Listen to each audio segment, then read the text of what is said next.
الناس اتقوا ربكم الذي خلقكم من نفس واحدة وخلق منها زوجها وبث منهما رجالا كثيرا ونساء واتقوا الله الذي تساءلون به والأرحام إن الله كان عليكم رقيبا وقال أيضا يا أيها الذين آمنوا اتقوا الله وقولوا قولا سديدا يصلح لكم أعمالكم ويغفر لكم ذنوبكم ومن يطع الله ورسوله فقد فاز فوزا عظيما أما بعد فإن أحسن الكلام كلام الله وخير الهدى هدى رسولنا محمد صلى الله عليه وسلم وشر الأمور محدثاتها وكل محدثة في الدين بدعة وكل بدعة ضلالة وكل ضلالة في النار أما بعد أيتها الأمهات أعزني الله وإياكم ibu-ibu yang semoga dimuliakan dan dirahmati oleh Allah Subhanahu wa taala. Alhamdulillah, tiada ucapan yang lebih pantas kita ucapkan selain pujian atas Allah Subhanahu wa taala. Pujian terhadap Allah Subhanahu wa taala, zat yang telah memberikan berbagai macam nikmat dan karunia-Nya kepada kita. Nikmat iman, nikmat Islam, nikmat waktu luang, nikmat sehat, dan kenikmatan-kenikmatan yang lainnya yang sekiranya manusia berusaha untuk menghitung nikmat-nikmat tersebut, maka tidak ada satupun manusia yang dapat menghitungnya. Sebagaimana yang Allah Jalla Jalaluhu katakan, wa in ta'uddu ni'matallahi la tuhsuha. Sekiranya kalian menghitung-hitung nikmat-nikmat Allah, maka tidak akan ada yang mampu untuk menghitung nikmat-nikmat tersebut. Oleh karenanya mari ya kita memperbanyak syukur kita kepada Allah Subhanahu wa taala. Mari menjadi hamba-hamba Allah yang sedikit, yaitu hamba-hamba yang senantiasa mensyukuri nikmat-nikmat dari Allah Subhanahu wa taala. Nikmat tidak hanya mensyukuri nikmat Allah Subhanahu wa taala, tidak hanya pada hal-hal yang mungkin elok kita pandang, atau mensyukuri nikmat-nikmat Allah hanya pada hal-hal yang baik atau pada hal-hal yang menyenangkan bagi diri kita. Akan tetapi Rasulullah juga mengajarkan kepada kita untuk senantiasa mensyukuri nikmat Allah, bersyukur kepada Allah, memuji Allah atas segala keadaan. Bahkan ketika kita diuji oleh Allah pun, apa yang Rasulullah katakan, ya, Rasulullah mengajarkan kepada kita sebuah kalimat, Alhamdulillah ala kulli hal. Segala puji bagi Allah atas segala keadaan. Ucapan ini diucapkan ketika kita mendapati hal-hal yang tidak baik, hal-hal yang tidak menyenangkan bagi kita.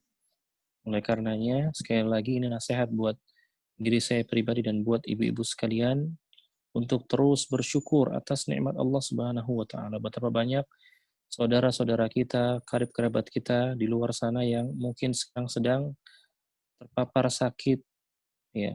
Betapa banyak orang-orang di sekitar kita yang mungkin sekarang Allah uji dengan kelaparan, Allah uji dengan kefakiran, dan Allah uji dengan ujian-ujian yang lainnya. Oleh karenanya terus kita bersyukur kepada Allah Subhanahu wa taala. Salawat serta salam semoga tercurah kepada Nabi kita Muhammad sallallahu alaihi wasallam, sayyiduna wa habibuna wa nabiyuna Muhammad ibn Abdullah, wa ala alihi, kepada keluarganya, wa ashabihi, dan para sahabat-sahabatnya, wa man sara ala nahjihi wa tamassaka bisunnatihi ila yaumil qiyamah. Dan salawat juga kepada umatnya yang senantiasa berjalan di atas sunnahnya hingga hari kiamat kelak. Ibu-ibu yang semoga dirahmati Allah Subhanahu wa taala, ini merupakan pertemuan yang ke-9 dari pelajaran tafsir ini. Tidak terasa sudah hampir di penghujung termin 1 ini. Insyaallah kita akan rencanakan sampai pertemuan 16. Semoga Allah mudahkan jalan kita dalam menuntut ilmu ini, dan semoga apa-apa yang sudah kita pelajari bisa kita amalkan, bisa kita sebarluaskan kepada saudara-saudara kita agar menjadi amal jariah bagi kita semua. Dan semoga apa yang sudah kita pelajari ini, apa yang sudah kita lakukan selama 9 pertemuan ini ditulis sebagai pahala ya, pemberat timbangan amal kebaikan kita pada hari kiamat kelak. Amin amin ya rabbal alamin.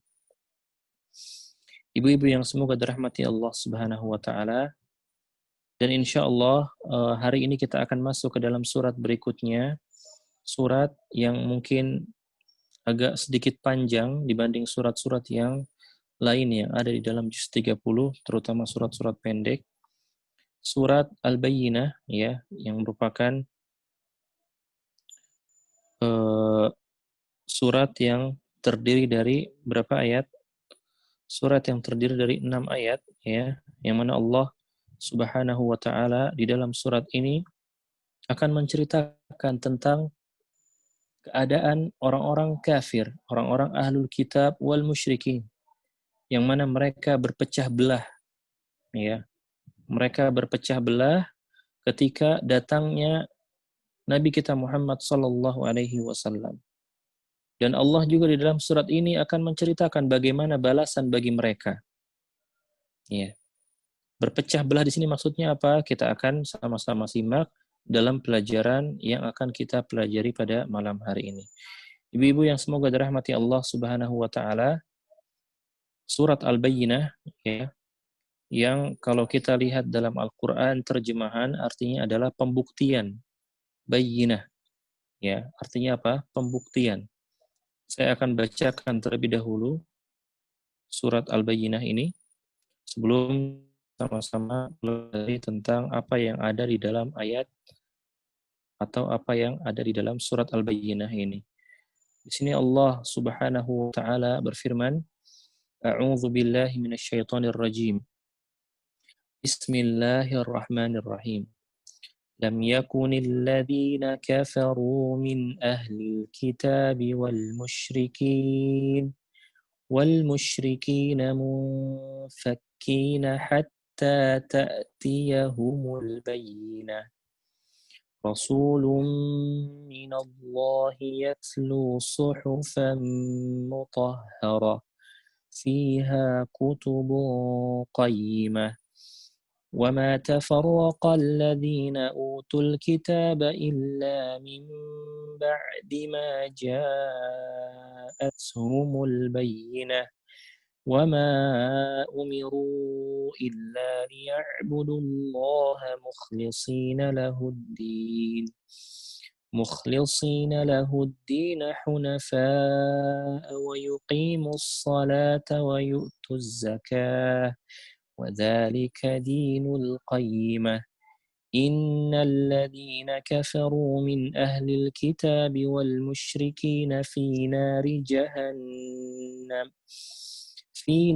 جهنم خالدين فيها أولئك هم شر البرية إن الذين آمنوا وعملوا الصالحات أولئك هم خير البرية جزاؤهم عند ربهم جنات عدن تجري من تحتها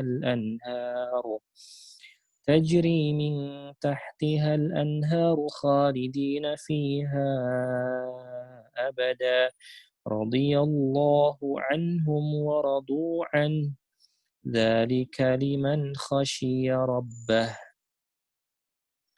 Surat Al-Bayyinah, ya, yang artinya pembuktian. Di dalam ayat yang pertama Allah Subhanahu wa taala berfirman, lam yakunil ladzina kafaru min ahlil kitabi wal musyrikina mufakkina hatta ta'tiyahumul bayyinah. Allah, orang-orang kafir dari ahlul kitab dan juga orang-orang musyrik.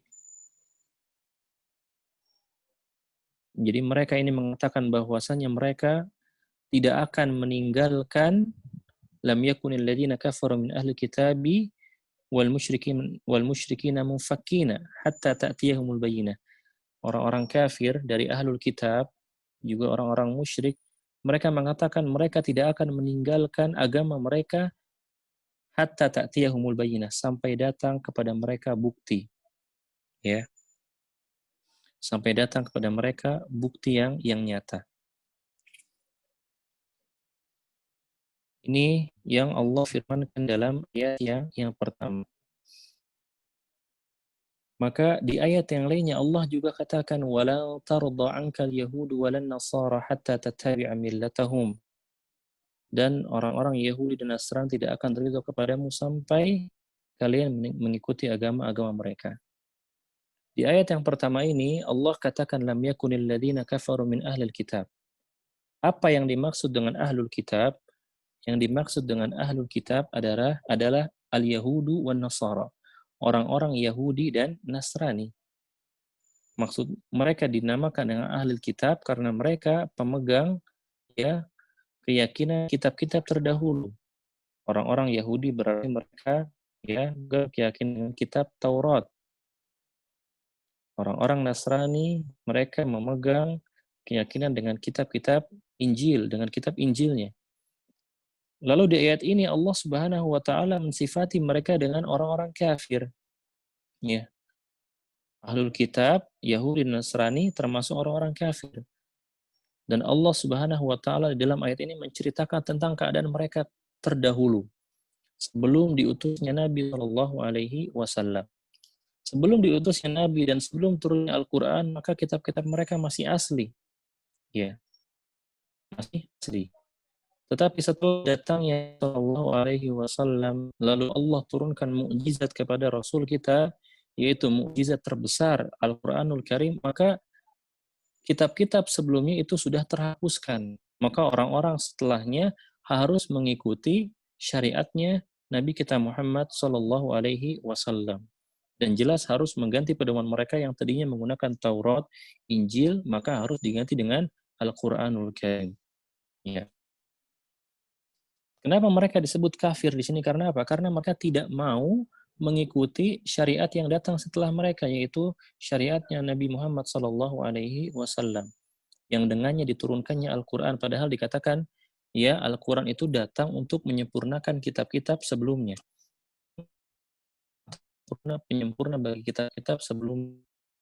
Maka orang yang hidup di zaman Nabi Muhammad Sallallahu Alaihi Wasallam, yang mereka sudah hidup sebelum diutusnya Muhammad sebagai seorang nabi, ya, maka mereka tetap wajib mengikuti syariatnya Nabi Muhammad Sallallahu Alaihi Wasallam dan wajib apa? Meninggalkan kitab-kitab mereka yang terdahulu, ya. Dan apa? Dan mengikuti syariat Nabi lalu menjadikan kitab Al-Qur'anul Karim sebagai pedoman bagi hidup mereka. Nanti kita akan lihat di ayat-ayat berikutnya yang mana mereka pecah belah, ya. Lam yakunil ladzina kafaru min ahli kitab. Jadi orang-orang kafir dari ahli kitab, yaitu siapa? Orang-orang Yahudi dan Nasrani, wal musyrikin, dan orang-orang musyrik. Ya. Orang-orang musyrik ini jelas mereka orang-orang yang menyekutukan Allah Subhanahu wa taala. Saya sudah seringkali menjelaskan ya tentang orang-orang jahiliyah terdahulu sebelum diutus Nabi Shallallahu alaihi wasallam, mereka beriman akan adanya Allah Subhanahu wa taala. Tetapi apa? Keimanan mereka hanya sebatas keimanan rububiyah. Mereka apa? Hanya mengimani bahwasanya Allah yang menciptakan langit. Allah yang menciptakan mereka. Allah yang memberikan rezeki kepada mereka. Hanya sebatas keimanan tersebut. Jadi di dalam tauhid itu ada namanya tauhid rububiyah. Apa itu tauhid rububiyah? Ifradullahi bi'af'alillah. Mengesahkan Allah ya terhadap apa-apa yang Allah perbuat, seperti Allah mematikan manusia, Allah menghidupkan manusia, Allah yang mengatur alam semesta, Allah yang menciptakan langit dan bumi.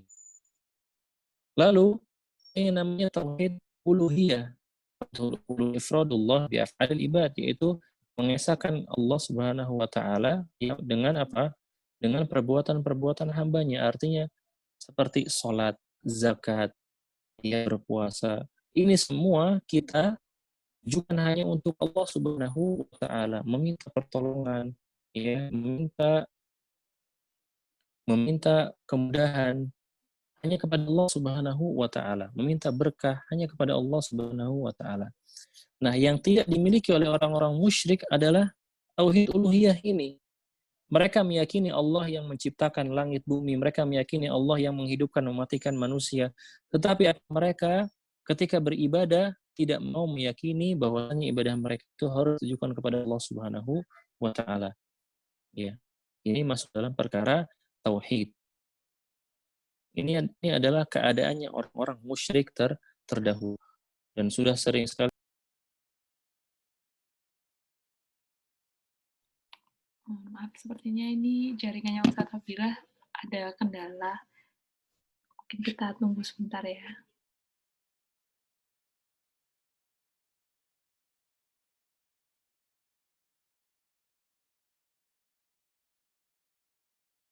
Oh ya, Ibu-ibu mungkin ada pengumuman sedikit ya. Jadi insya Allah mulai hari Jumat dan seterusnya jam kajian kita akan sedikit maju, yaitu pukul 19.30 WIB. Jadi nanti ada perubahan setengah jam gitu ya Ibu-ibu ya. Halo Ustadz, sudah bisa? Iya, sudah. Tadi keluar sendiri Bu ya. Iya, Mohon maaf ya. iya nggak apa-apa Ustadz. Monggo Iya. dilanjutkan Ustadz. Iya, baik. Ya, kita lanjutkan lagi. Jadi tadi kita membahas tentang orang-orang musyrik. Ya, jadi orang-orang musyrik terdahulu itu mereka mengingat Allah hanya ketika apa? Hanya ketika mereka dalam keadaan genting, dalam keadaan sulit. Ya, adapun ketika mereka dalam keadaan lapang, mereka lupa kepada Allah Subhanahu wa taala dan mereka kembali berbuat kesyirikan kepada Allah Subhanahu wa taala. Ya, dan para ulama bahkan di dalam kitabnya Al-Ushul Tsalatsah ya, atau di dalam salah satu kitab tauhidnya Syekh Muhammad Abdul Wahab dikatakan orang-orang musyrik di zaman ini jauh lebih parah daripada orang-orang musyrik di zaman dahulu. Kenapa? Karena orang-orang musyrik di zaman dahulu itu mereka mengingat Allah dikala mereka dalam keadaan genting. Tetapi ya dalam keadaan genting.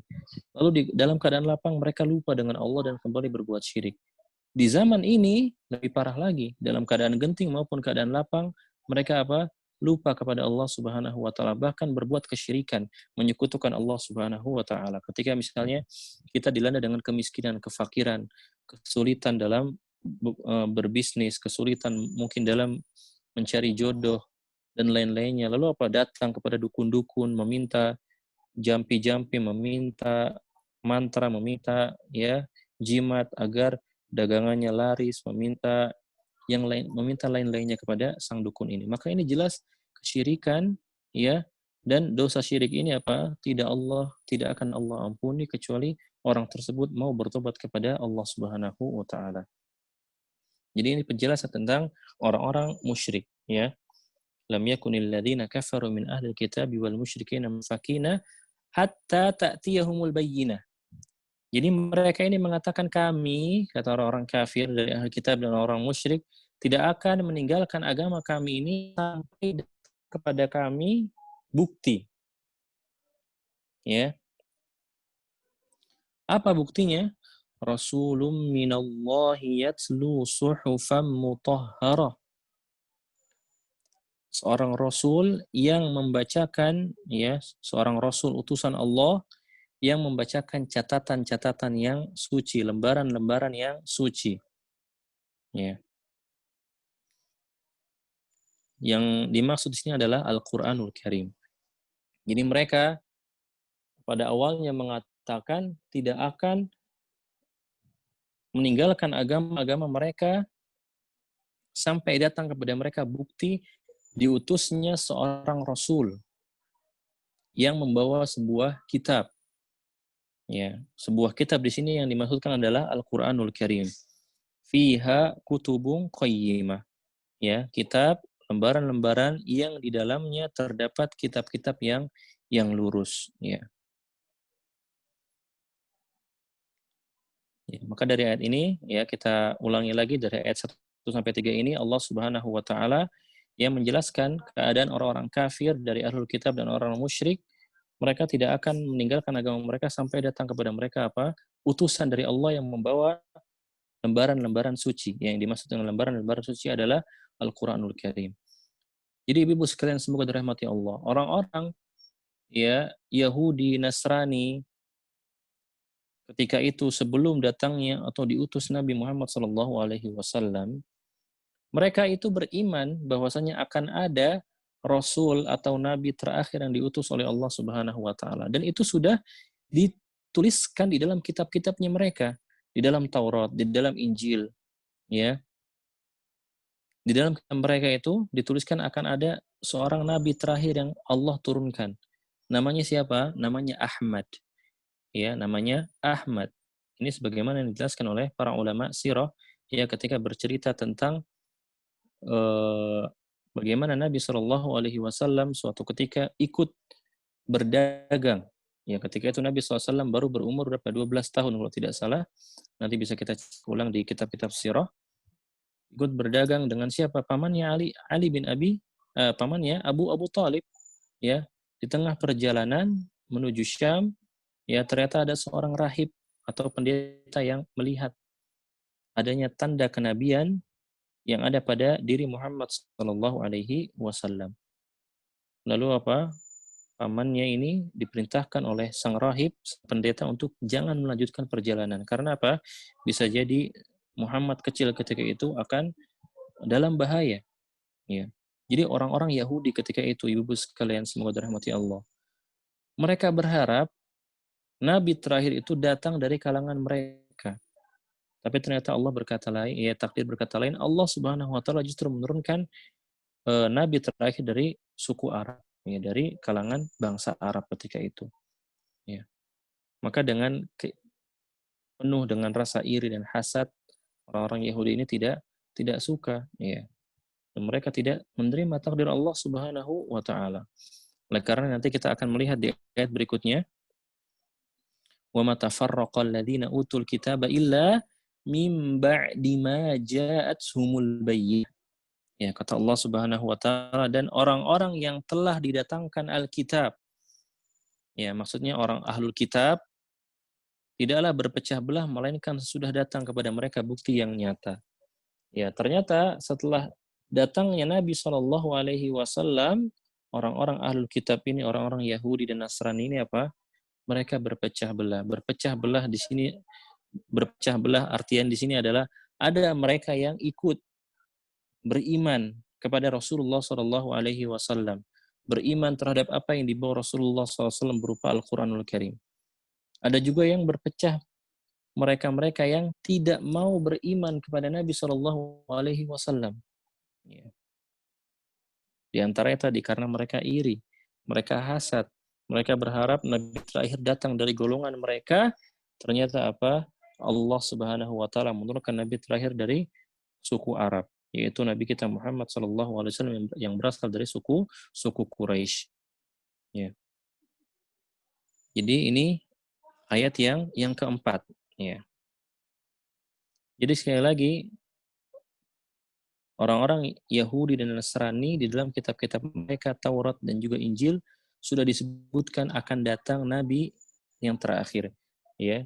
Jadi tidak boleh mungkin lagi bahwasannya Nabi Shallallahu Alaihi Wasallam, Nabi Muhammad Shallallahu Alaihi Wasallam adalah khatamul anbiya wal mursalin, penutup para nabi dan para rasul.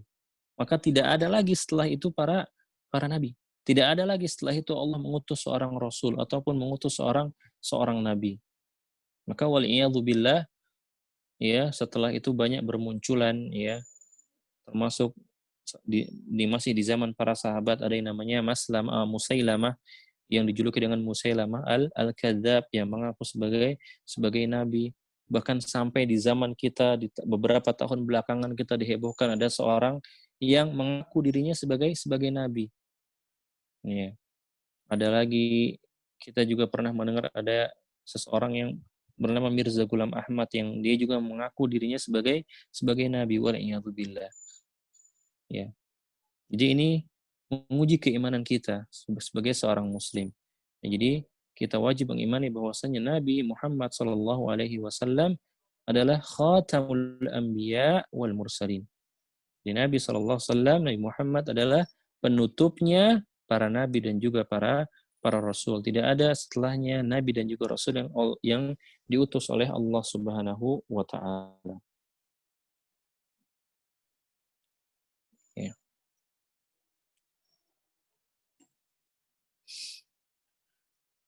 Kemudian di ayat yang kelima Allah Subhanahu wa taala berfirman, "Wa ma umiru illa liya'budullaha mukhlishina lahud-din, hunafa'a wa yuqimus salata wa yu'tuz zakata wa dzalika dinul qayyimah." Ya. Jadi ketika Allah Subhanahu wa taala mengutus Nabi Muhammad sallallahu alaihi wasallam sebagai bukti bagi orang-orang kafir, orang-orang ahlul kitab, Yahudi, Nasrani, dan juga orang-orang musyrik, mereka ini tidaklah disuruh kecuali hanya untuk beribadah kepada Allah Subhanahu wa taala. Beribadah kepada Allah Subhanahu wa taala mukhlishina lahuddin. Mukhlisin dengan ikhlas, yaitu dengan memurnikan ketaatan hanya kepada Allah Subhanahu wa taala. Ya, hunafa, dan juga diperintahkan untuk menjalankan agama yang lurus. Wa yuqimus shalah, dan menegakkan salat, wa yu'tuz zakah, dan menunaikan zakat, ya. Wa dzalika dinul qayyimah, dan yang demikianlah, ya, yang demikian agama yang lurus. Yang dimaksud dengan agama yang lurus tadi apa? Beribadah kepada Allah Subhanahu wa taala. Yaitu dengan ikhlas. Apa maksud ikhlas? Yaitu memurnikan ketaatan kita hanya kepada Allah Subhanahu wa taala, bukan untuk yang lainnya. Ya. Di dalam hadis, ya. Kalau kita merujuk kepada kitab-kitab hadis, ibu-ibu akan mendapati hadis yang pertama itu adalah hadis yang yang berbicara tentang niat. Kalau sudah berbicara tentang niat, maka berbicara tentang keikhlasan kita kepada Allah Subhanahu wa taala. Jadi innamal a'malu binniyat. Setiap amal itu tergantung pada niat. Kalau niat ikhlas Allah Subhanahu wa taala, maka pahala bagi kita, akan mendapatkan kebaikan dari Allah Subhanahu wa taala. Faman kanat hijratuhu ilallahi wa rasulih fa hijratuhu ilallahi wa rasulih. Barang siapa yang berhijrah, ya, dan Rasulnya, maka dia akan mendapatkan kebaikan dari Allah. Tapi sebaliknya, man kana hijratuhu di dunia yusibuha aw imra'atin yankihuha, adapun orang hijrah, ya, hanya untuk dunia semata atau untuk perempuan yang dia nikahi, maka mereka tidak akan mendapatkan apa-apa kecuali dunia dan perempuan tersebut, tidak mendapatkan kebaikan, keberkahan, pahala dari Allah Subhanahu wa taala. Maka ini penting, ya, masalah niat kita. Ya, terus kita berdoa kepada Allah agar kita ini menjadi hamba-hamba yang ikhlas dalam beribadah kepada Allah Subhanahu wa taala. Kita beribadah salat, zakat, puasa, haji, umrah, dan lain-lainnya mukhlishina lahuddin.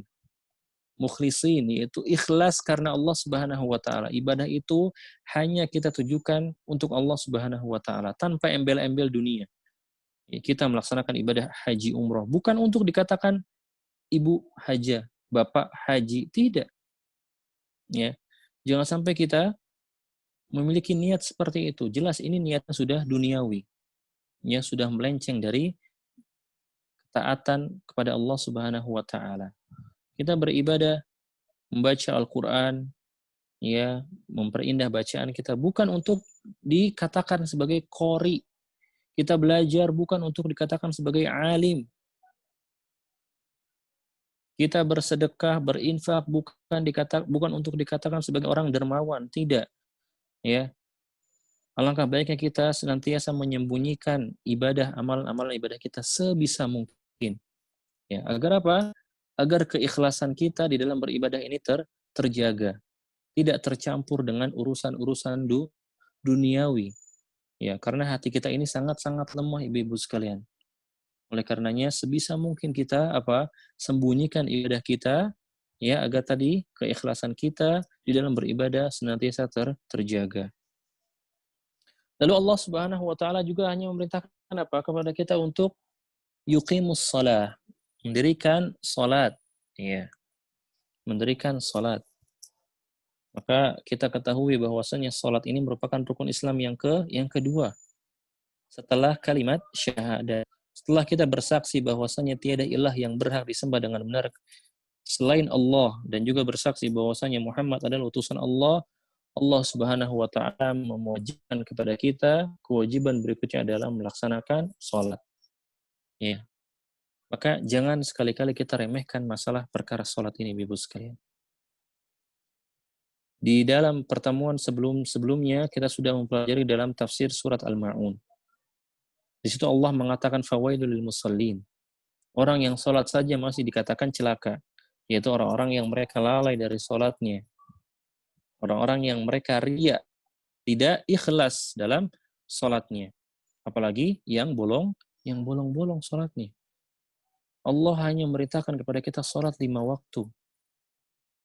Dikatakan di dalam kisah Isra wal Mi'raj, ya ketika Rasulullah diangkat ya ke Sidratul Muntaha untuk bertemu dengan Allah Subhanahu wa taala yang di dalamnya terdapat perintah untuk menegakkan salat. Ya. Dan awal mulanya ketika itu Rasulullah diperintahkan tidak 5 waktu saja, bahkan lebih daripada itu. Bahkan Rasulullah bolak-balik bertemu Allah untuk meminta keringanan. Agar agar sholat ini hanya diberikan beberapa waktu saja yang tidak memberatkan bagi umatnya Rasulullah Shallallahu Alaihi Wasallam. Hingga akhirnya Allah menetapkan adanya sholat lima waktu. Dan ibu sekalian, semoga dirahmati Allah Subhanahu Wa Taala. Hal yang pertama akan dihisab, ya, pada hari kiamat kelak sholat kita. Sebagaimana yang Rasulullah Shallallahu Alaihi Wasallam sabdakan dalam hadisnya, awwalu ma yuhasabu bihil abdu yaumal qiyamah as-salah. Hal yang pertama kali dihisab pada hari kiamat adalah sholat. Kalau sholatnya baik, insya Allah amalan-amalan yang lainnya akan ikut baik. Tetapi kalau sudah sholatnya buruk, maka amalan-amalan berikutnya pun akan buruk pula. Ya, sebagaimana sholatnya. Maka ini sholat adalah cerminan bagi amalan-amalan yang lainnya. Ya, maka jangan sekali-kali kita meremehkan perkara tentang sholat ini. Ya. Dan Rasulullah Shallallahu Alaihi Wasallam juga memerintahkan kepada kita untuk melaksanakan sholat sunnah, tidak hanya sholat wajib. Apa manfaatnya? Sholat sunnah ini menambal hal-hal yang tidak sempurna yang kita lakukan dari sholat wajib kita. Ya. Maka ketika ada seorang hamba yang sholat wajibnya, sholat wajibnya ini bolong-bolong, ya, dalam artian dia sholat tetapi mungkin lalai, atau dalam sholatnya dia tidak tumaknina, ya, yang akhirnya mengakibatkan sholatnya ini tidak sah di mata Allah Subhanahu wa taala, maka Allah akan memerintahkan ya kepada malaikat untuk lihat sholat sunnahnya, bagaimana sholat sunnahnya. Maka sholat sunnah ini akan menambal kekurangan-kekurangan yang ada pada sholat wajib mereka. Ya, maka kita biasakan, ya, mari kita biasakan untuk melaksanakan sholat sunnah. Minimal sholat sunnah rawatib, sunnah rawatib. Kapan saja? 2 rakaat sebelum subuh, 4 rakaat sebelum zuhur. Ya, bisa dipisah 2 atau 4 sekaligus. 2 rakaat setelah zuhur. Kemudian 2 rakaat setelah maghrib dan 2 rakaat setelah isya. Totalnya 12 rakaat. Minimal kita bisa menjalankan salat sunnah rawatib ini. Ya. Dan pahalanya besar sekali. Maka orang-orang yang senantiasa rutin melaksanakan ibadah salat sunnah rawatib 12 rakaat ini, Rasulullah katakan dalam hadisnya, Allah janjikan rumah baginya di surga Allah Subhanahu wa taala kelak. Masya Allah, tabarakallah. Ya. Terlebih di dalam salat sunnah 2 rakaat sebelum subuh, ya. Apa kata Nabi SAW? Rakaatul fajri khairun minad dunya wa ma fiha. 2 rakaat, ya, sunnah fajar sebelum subuh itu lebih baik daripada dunia dan seisinya. Maka inilah definisi orang yang kaya. Definisi sebenarnya dari orang yang kaya. Orang kaya raya itu adalah orang yang senantiasa melaksanakan salat sunnah fajar, salat sunnah 2 rakaat sebelum subuh. Karena apa? Karena dia sejatinya memiliki dunia dan seisinya. Semoga Allah Subhanahu wa taala memberikan kita taufik, kemudahan untuk melaksanakan ibadah salat-salat ini. Amin. Kemudian Allah juga memerintahkan apa? Wa yu'tuz zakah, memerintahkan untuk membayar zakat. Ada yang namanya zakat fitrah, yaitu zakat yang wajib kita keluarkan di bulan Ramadan, ya, berupa makanan pokok, ya. Zakat fitrah ini wajib bagi setiap orang yang dia seorang hamba sahaya maupun orang yang merdeka, anak kecil maupun orang dewasa. Ya, begitu juga Allah memerintahkan kepada kita untuk mengeluarkan zakat mal, ya. Zakat mal berupa harta kita yang mungkin sudah mencapai nisabnya dari barang dagangan kita atau yang memiliki hewan ternak dan lain-lainnya. Maka hal ini ya yang kita keluarkan dari zakat ini, zakat yang kita keluarkan ini adalah tujuannya untuk membersihkan harta kita. Ya.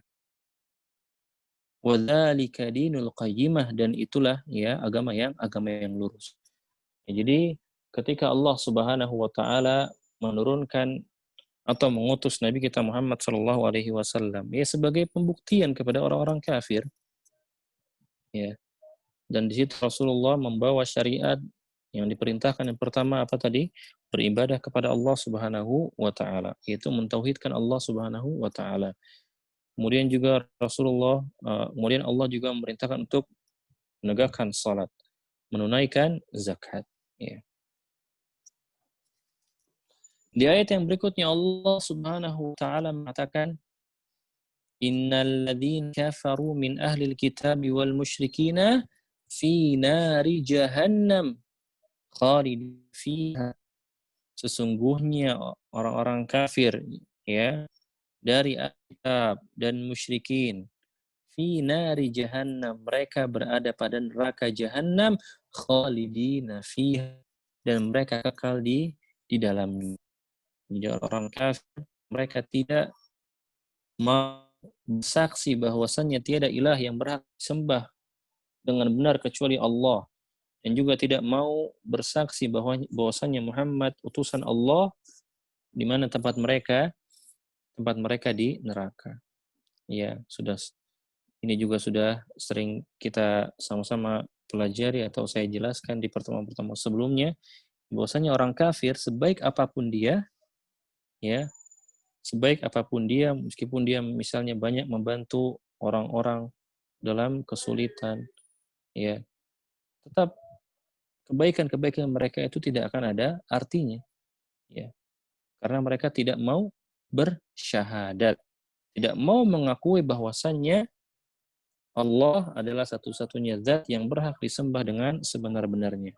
Tidak mau mengakui bahwasannya Muhammad adalah utusan Allah Subhanahu wa taala. Jadi kuncinya apa? Kuncinya ini adalah syahadat, tauhid. Kalimat tauhid. Apa kalimat tauhid itu? Asyhadu an la ilaha illallah wahdahu la syarikalah wa asyhadu anna Muhammadan abduhu wa rasuluh. Ya. Khalidina fiha, dan mereka akan kekal di dalamnya. Ulaika hum syarrul bariyah, dan merekalah, ya, sesungguhnya merekalah orang-orang yang merupakan seburuk-buruknya makhluk yang ada di muka bumi ini. Lihatlah bagaimana Allah Subhanahu wa taala ya mensifat mereka dengan sifat syarrul bariyah, seburuk-buruknya makhluk. Ya, sebaik apapun mereka di muka bumi ini, selama mereka masih berada dalam kekafiran mereka, ya, tetap Allah Subhanahu wa taala mensifati mereka dengan kalimat syarrul bariyah, seburuk-buruknya makhluk. Ya. Kemudian Allah katakan dalam ayat selanjutnya, innalladzina amanu wa 'amilus shalihat ulaika hum khairul bariyah. Adapun sesungguhnya orang-orang yang beriman dan mereka beramal saleh. Apa kata Allah Subhanahu wa taala? Allah sifati mereka dengan ulaika hum khairul bariyah. Merekalah sebaik-baiknya makhluk, sebaik-baik manusia, yaitu mereka-mereka yang beriman dan beramal saleh. Ya, ini masih menceritakan tentang keadaan mereka. Jadi saya ulangi, di sini Allah Subhanahu wa taala menceritakan tentang keadaannya orang-orang musyrik dan orang-orang kafir dari Ahlul Kitab. Mereka ada yang berpecah belah belok, mereka tidak mau mengikuti Nabi Muhammad SAW, maka mereka dicap dengan syarrul bariyah, ya, dan juga mereka yang mau mengikuti Nabi SAW, maka Allah cap mereka dengan sifat apa? Khairul bariyah, sebaik-baik manusia, sebaik-baik makhluk di muka bumi. Apa balasan bagi mereka orang yang mau beriman dan beramal saleh? Jazaohum 'inda rabbihim jannatu 'adnin tajri min tahtiha al-anharu khalidin fiha abada radhiyallahu anhum wa radu an dzalika liman khasyiya rabbah. Ya. Di dalam kitab Tafsir As-Sa'di dijelaskan tentang tafsiran ayat ini apa? Jazaohum 'inda rabbihim yaumal qiyamah jannatun. Ya, iqamah wastiqrar fi muntahal hasan. Ya. Jadi dijelaskan di sini balasan bagi mereka yang beriman dan beramal soleh pada hari kiamat adalah surga Allah Subhanahu wa taala. Yang mana itu akan menjadi tempat tinggal bagi mereka. Ya.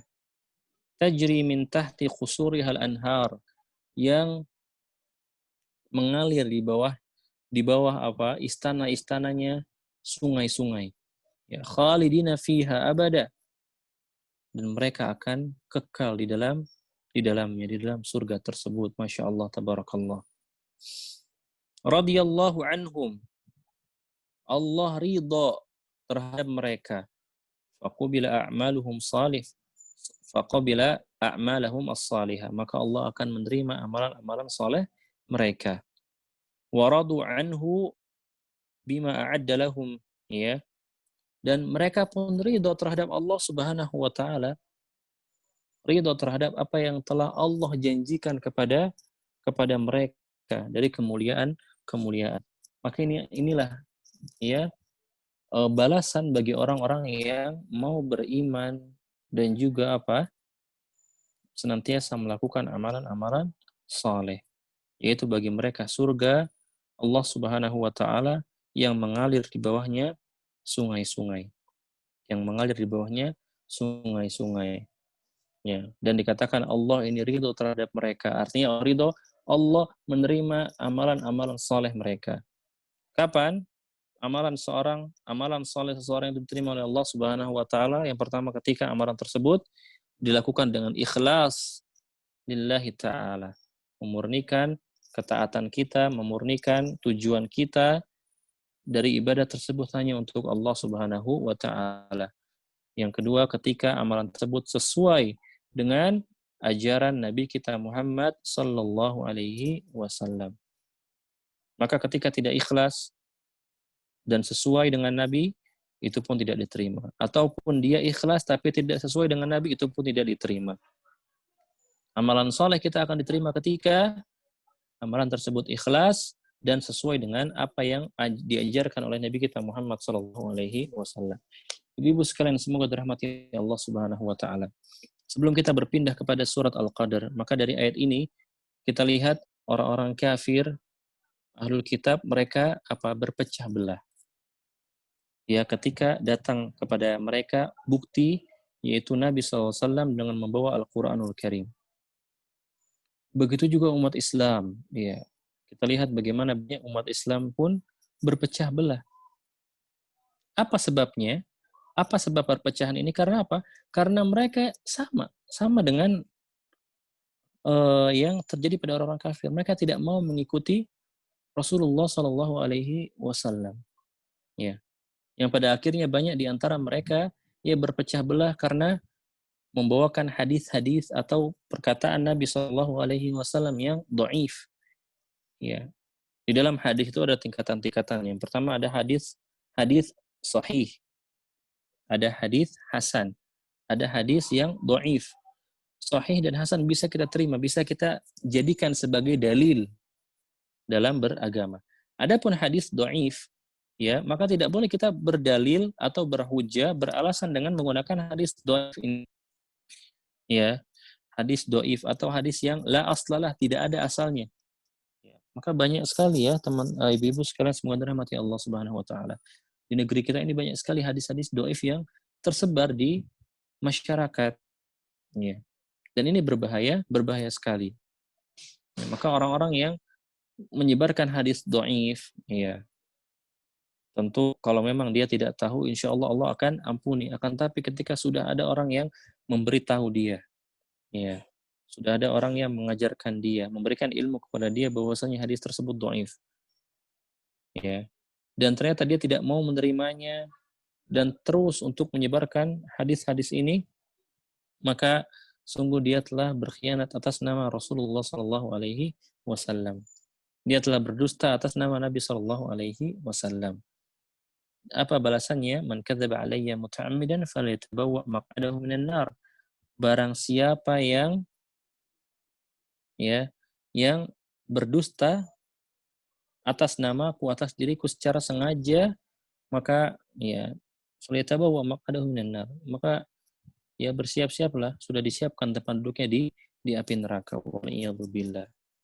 Maka kita lebih selektif lagi ketika mendapati ada hadis-hadis yang memang ya tidak jelas perawinya, ya tidak jelas hadis riwayat siapa-siapanya, maka harus lebih teliti lagi.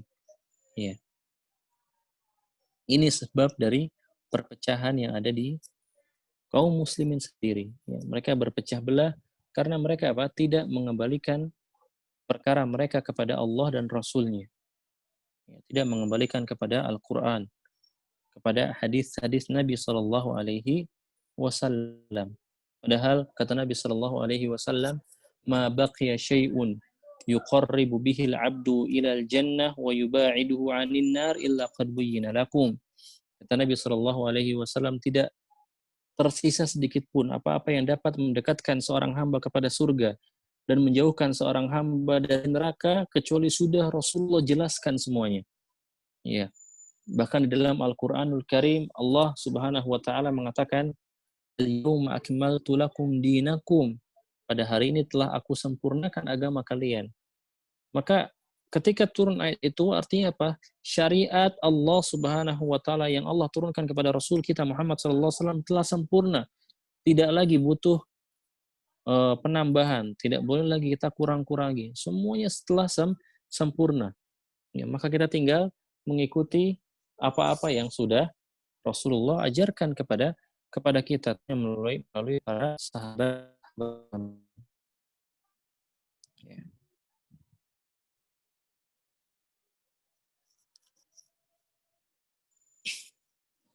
Kemudian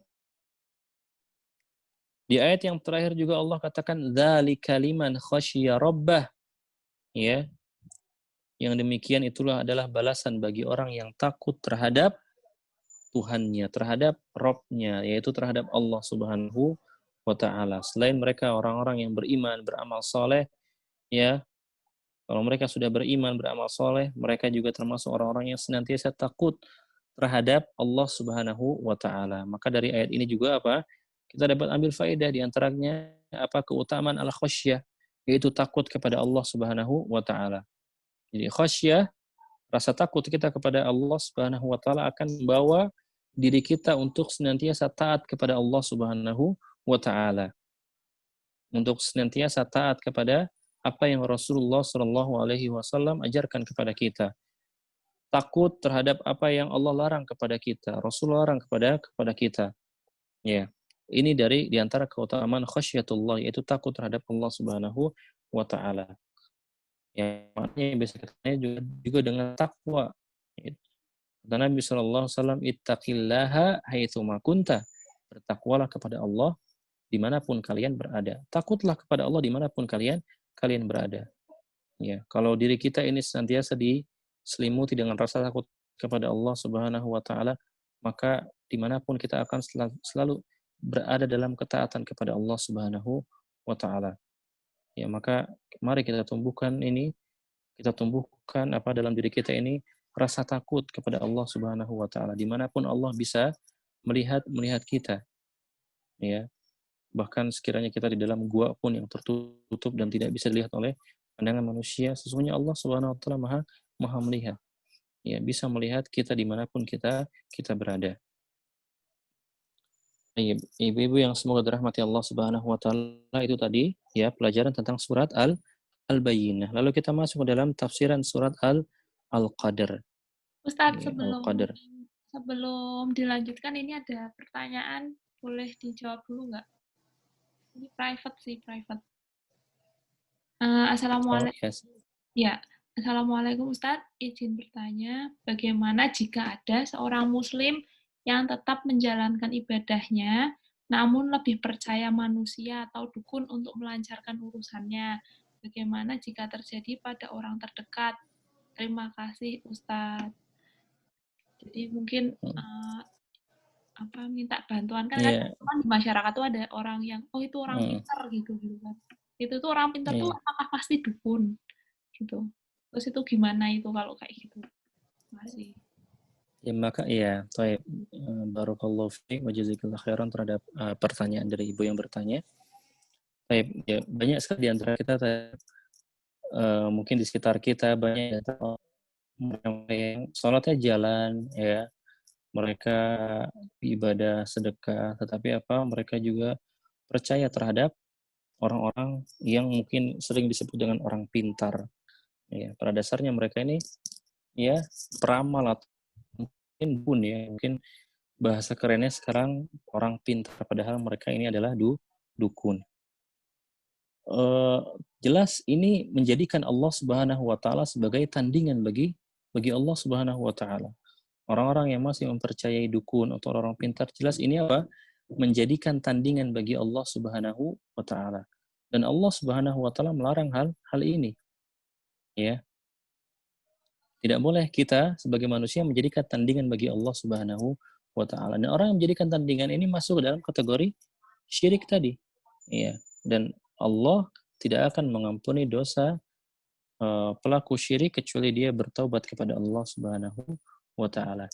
Ya, karena fenomena sekarang orang-orang pintar, ya, ibu-ibu sekalian, mungkin kalau yang disebut dengan orang pintar ini seorang alim, seorang ustadz atau seorang kiai yang memang dia di dalam menasehati seseorang, dalam memberikan solusi kepada seseorang itu berlandaskan Al-Quran, hadits, maka ini dipersilahkan. Tetapi kalau misalnya ternyata orang-orang pintar ini kadang memberikan mantra-mantra, meskipun itu ya banyak di antara mantranya mungkin ayat-ayat Al-Quran, ya, tetapi tidak sedikit juga di antara mantra-mantra yang berbahasa Arab yang kadang kita tidak fahami, ya. Hanya dia saja yang faham. Maka ini juga diperhatikan ibu-ibu ketika mendapatkan sesuatu yang bertuliskan Arab. Jangan jangan mentang-mentang wah tulisannya Arab, ya.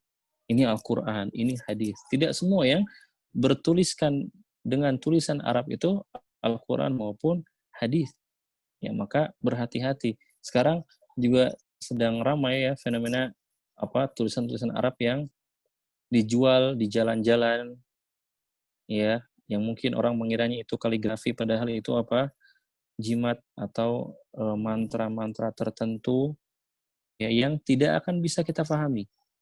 Kadang yang paham itu yaitu hanya orang-orang pintar pintar saja, ya. Maka baiknya ya mungkin jika sekiranya itu merupakan orang terdekat, maka kita nasihati secara pelan-pelan.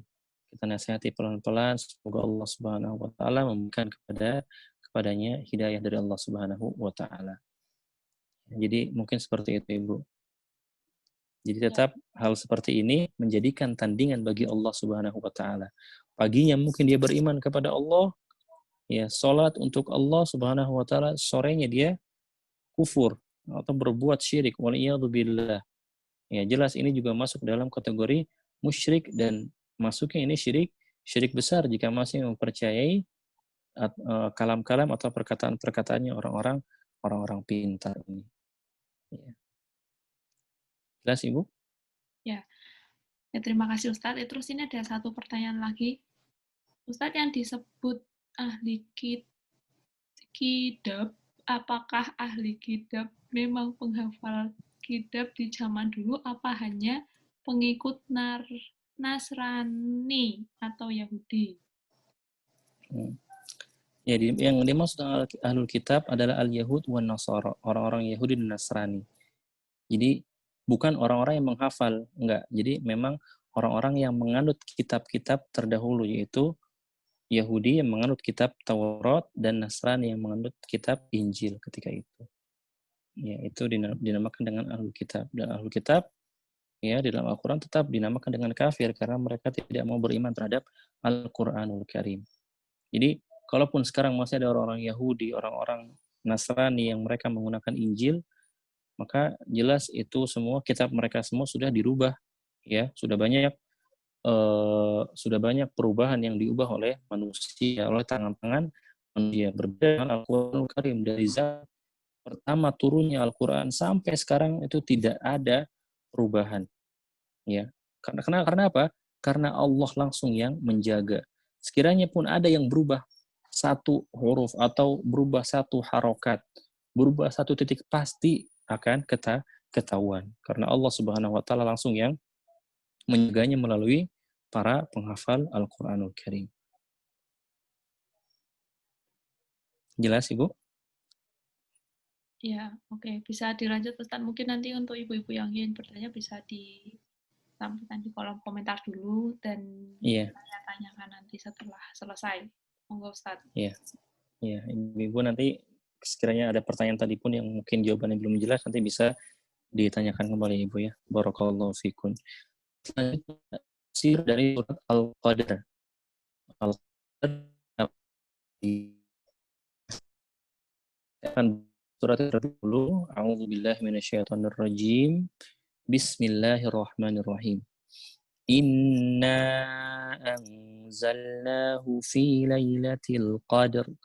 وما أدراك ما ليلة القدر ليلة القدر خير من ألف شهر تنزل الملائكة والروح فيها بإذن ربهم من كل أمر سلام هي حتى مطلع الفجر.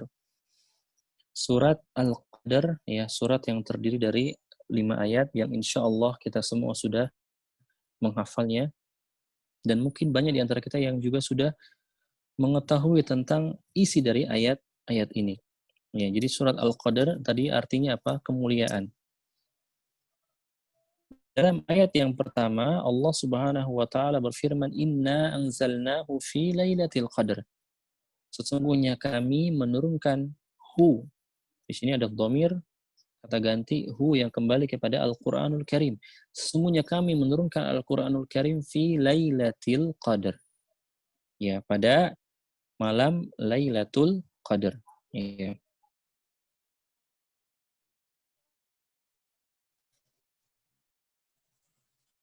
Jadi Al-Qadar ini artinya tadi apa? Kemuliaan. Ya, dinamakan dengan Al-Qadar di sini Allah Subhanahu wa taala ingin mengagungkan, memuliakan Al-Quranul Karim.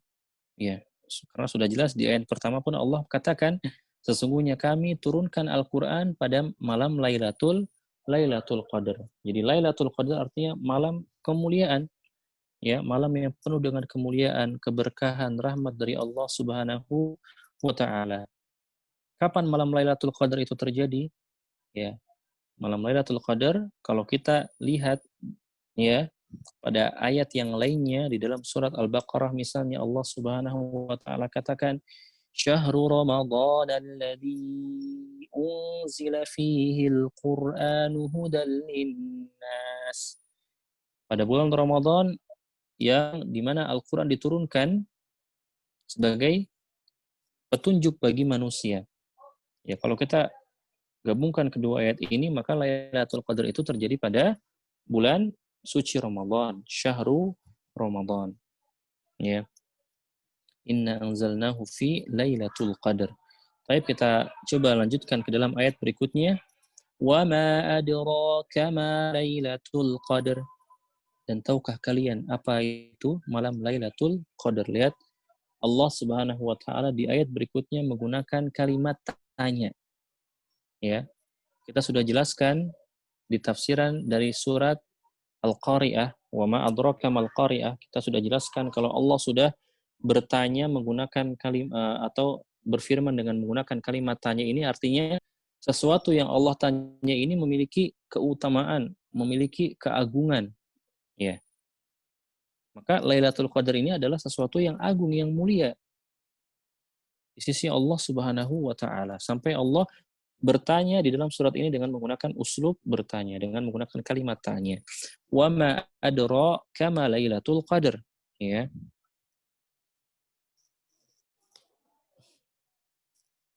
Di ayat berikutnya Allah katakan Lailatul Qadri khairum min alfi syahr. Jadi malam Lailatul Qadar adalah malam yang lebih baik daripada seribu bulan. Ya.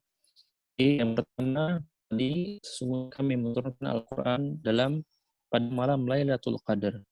Pada malam Lailatul Qadar sama maka jatuh pada bulan Ramadan. Dalilnya dalam surat ya Al-Baqarah. Nanti bisa ibu-ibu lihat dalam surat Al-Baqarah, ya.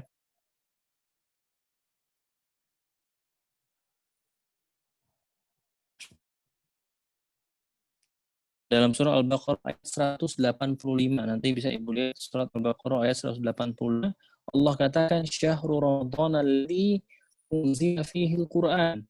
Bulan Ramadan turunkan padanya Al-Qur'an, hudal linnas, sebagai petunjuk bagi manusia. Di ayat ini Allah katakan inna anzalna fi lailatul kami menurun Al-Quran pada Qadar, artinya bila jatuh pada bulan Ramadan, ya. Dari Abdullah bin Abbas radhiyallahu anhuma mengatakan bahwasanya Al-Quran itu turun, ya. Allah menurunkan Al-Quran dari Lauhul Mahfuz ke Baitul Izzah, yaitu langit di dunia, secara langsung. Kemudian baru diturunkan kepada Rasulullah SAW secara berangsur-angsur. Ya, jadi Al-Quran ini diturunkan kepada Rasulullah tidak secara langsung, tapi secara berangsur-angsur, agar yang pertama agar mudah juga dihafalkan, ya, oleh Rasulullah dan juga oleh para sahabat-sahabatnya. Jadi apa-apa yang keluar dari lisan Nabi Shallallahu Alaihi Wasallam, ibu sekalian, dari Allah Subhanahu Wa Taala, bukan dari hawa nafsunya Nabi Shallallahu Alaihi Wasallam. Dalam ayat lain Allah mengatakan wama yang tiku anil hawa.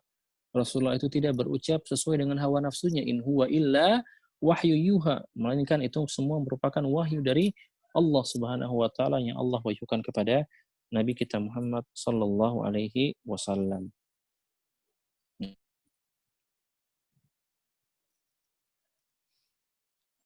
Wa ma adraka ma Lailatul Qadar? Lailatul Qadri khairum min alfi syahr. Yaitu malam Lailatul Qadar adalah malam yang lebih baik daripada seribu bulan. Ya.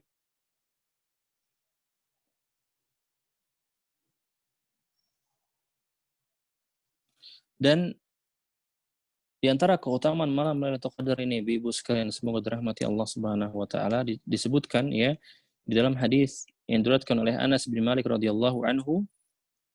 Jadi malam Lailatul Qadar ini adalah malam yang memang diturunkan khusus bagi umatnya Nabi Muhammad sallallahu alaihi wasallam. Masya Allah. Dalam hadis Rasulullah SAW mengatakan innallaha wahaba li ummati lailatal qadar wa lam yu'tiha man kana qablahum. Sesungguhnya Allah Subhanahu wa taala memberikan hadiah bagi umatku itu berupa malam Lailatul Qadar. Dan Allah tidak memberikannya kepada umat sebelum kalian, itu umat sebelum Nabi Muhammad sallallahu alaihi wasallam. Ya. Ini diantara keutamaannya, ya, yang disebutkan oleh As-Suyuti. Ya. Jadi malam Lailatul Qadar ini disebutkan sebagai malam yang lebih baik daripada 1000 bulan.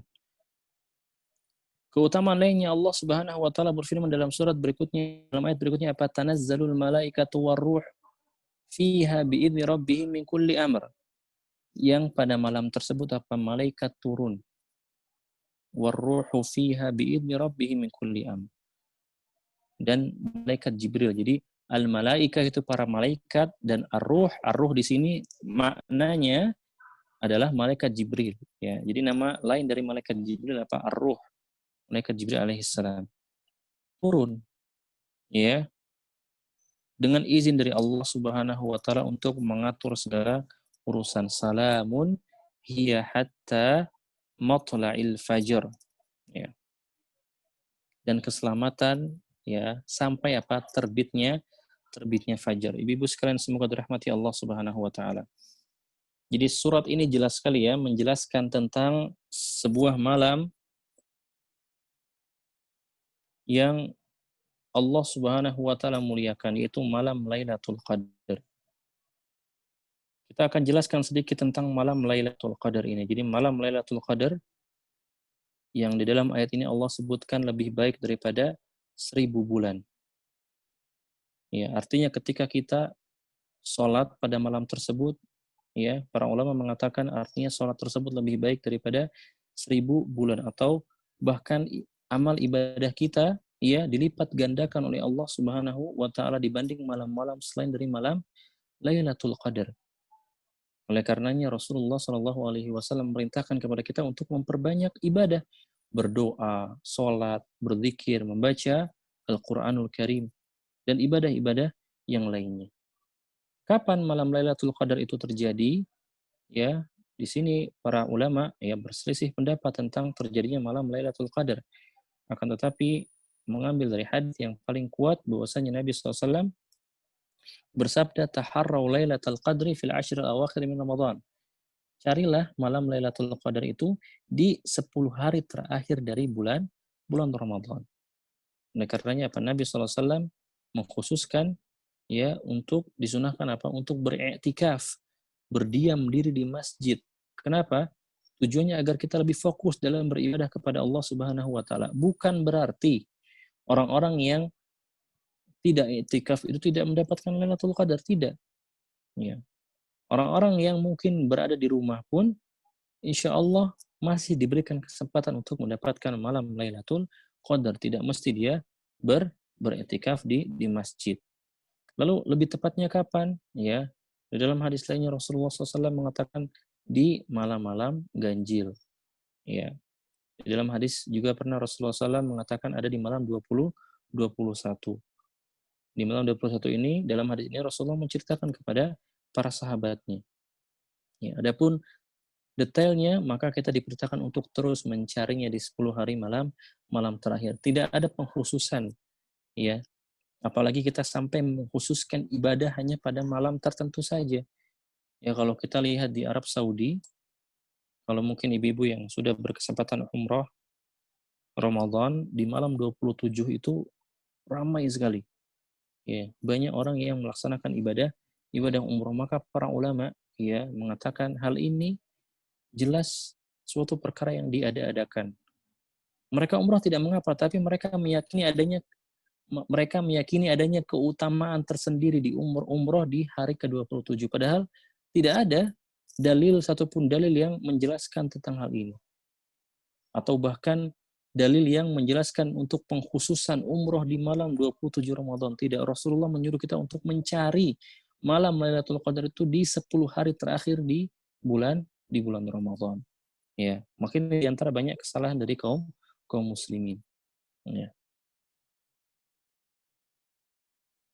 Kemudian juga banyak hadis-hadis dhaif yang tersebar kepada kita bahwasanya malam Lailatul Qadar itu mungkin ibu-ibu ada yang pernah mendengar tidak hanya di bulan Ramadan, tetapi juga ada pada malam nisfu Sya'ban atau nisfu Rajab. Ya. Dan ini juga tidak ada dalilnya sama sekali yang datang dari Nabi Shallallahu Alaihi Wasallam yang menjelaskan tentang keutamaan malam-malam ini. Malam nisfu Sya'ban, nisfu Rajab, nisfu Syawal, nisfu Muharram, ini semua sama. Tidak ada keutamaan khusus yang Rasulullah Shallallahu Alaihi Wasallam ajarkan kepada kita. Ya, semuanya sama. Maka sering sekali mungkin kita mendapatkan broadcast pesan berantai tentang keutamaan nisfu Sya'ban, ya, semua amalan terangkat dan lain-lainnya. Maka ini semua butuh dalil, ya. Ya, butuh dalil yang membenarkan tentang perkara ini. Adapun dia ingin beramal soleh, silakan beramal soleh.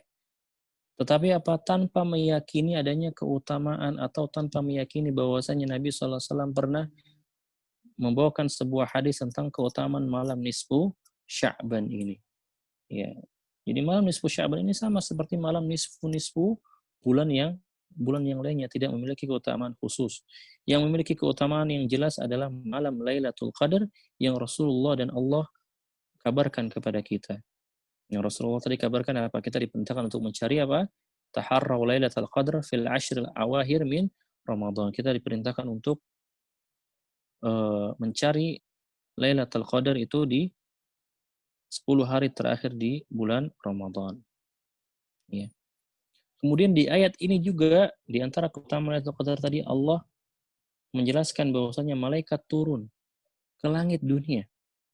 Bahkan disebutkan malaikat ini turun ke langit dunia semuanya sampai bumi ini sesak. Ya. Artinya ketika malaikat turun maka mereka membawakan keberkahan dan rahmat bagi penduduk bumi ini. Memberikan ampunan, ya, memberikan rizki, mengabulkan doa-doa, ya. Maka ketika malaikat turun ke muka bumi ini, mereka akan masuk ke dalam masjid-masjid, rumah-rumah orang yang senantiasa berzikir kepada Allah Subhanahu wa taala, melakukan ibadah, salat, ya, membaca Al-Qur'an dan lain-lainnya.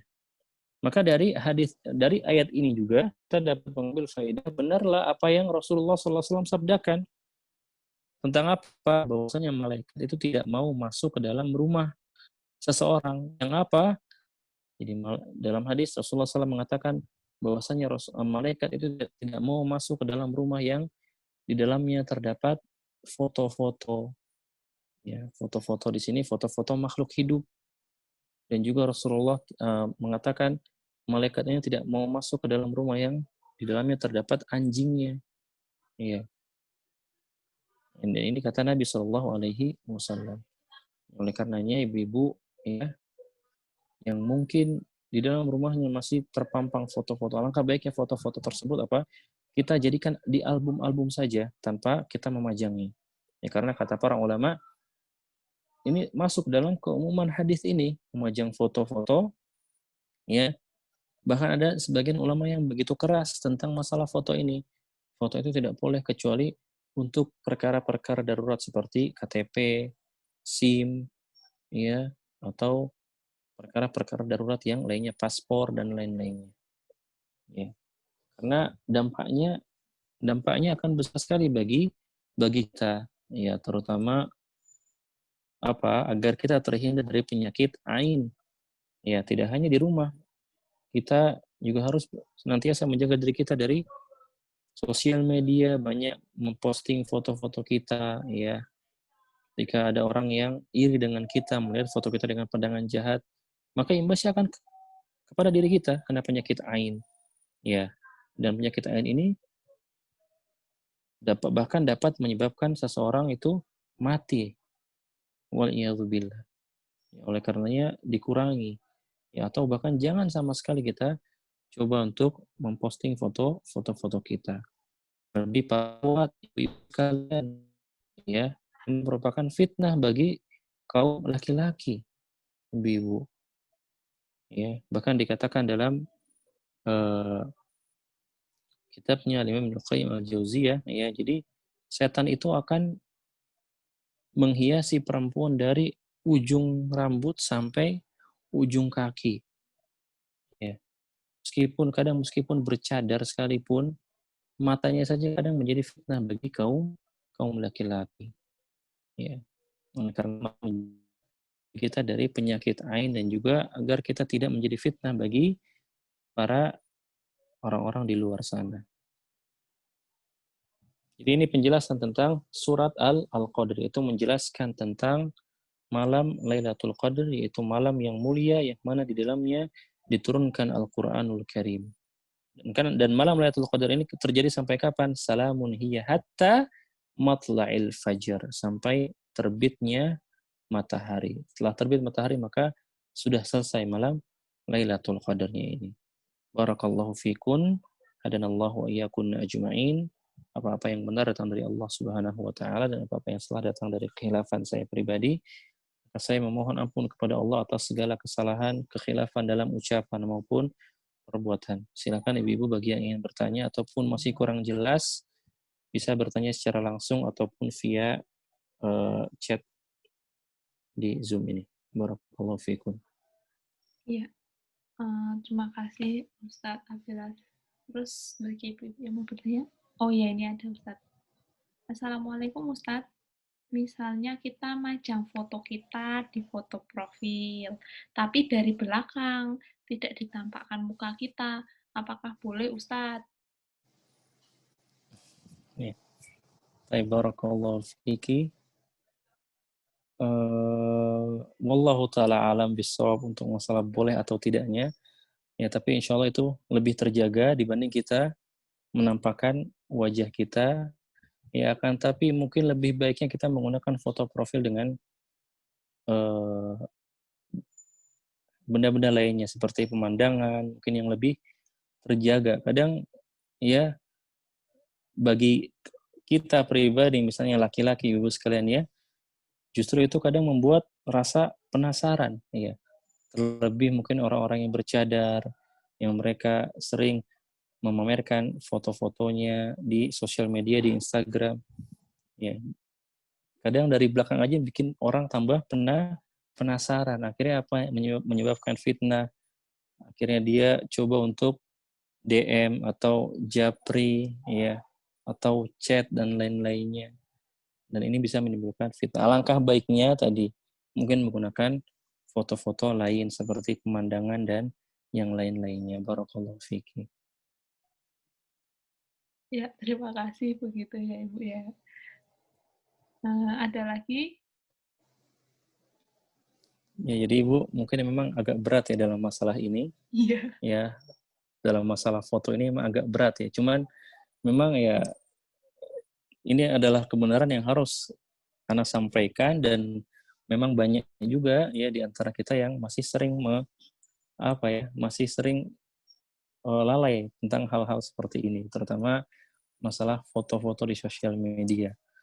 Wallahu a'lam bishawab, tapi coba kita biasakan ya, terutama ibu-ibu yang sekali lagi punya anak-anak kecil, masih bayi, masih imut-imutnya, masih lucu-lucunya, hindari ya memposting foto anak-anak di sosial media. Itu karena tadi dikhawatirkan ain. Ya kadang ada anak masih bayi lagi lucu-lucunya, tiba-tiba nggak ada angin, nggak ada apa, tiba-tiba panas, demam.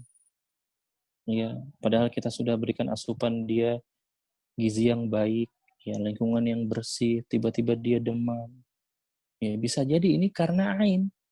Banyak di antara mungkin ibu-ibu yang melihat foto anak kita tanpa mengucapkan kalimat Masya Allah, atau dia mereka merasa iri, anaknya ganteng sekali. Sementara mungkin anaknya dia kurang ganteng, anaknya cantik sekali, anaknya dia kurang cantik. Akhirnya apa? Timbul rasa iri.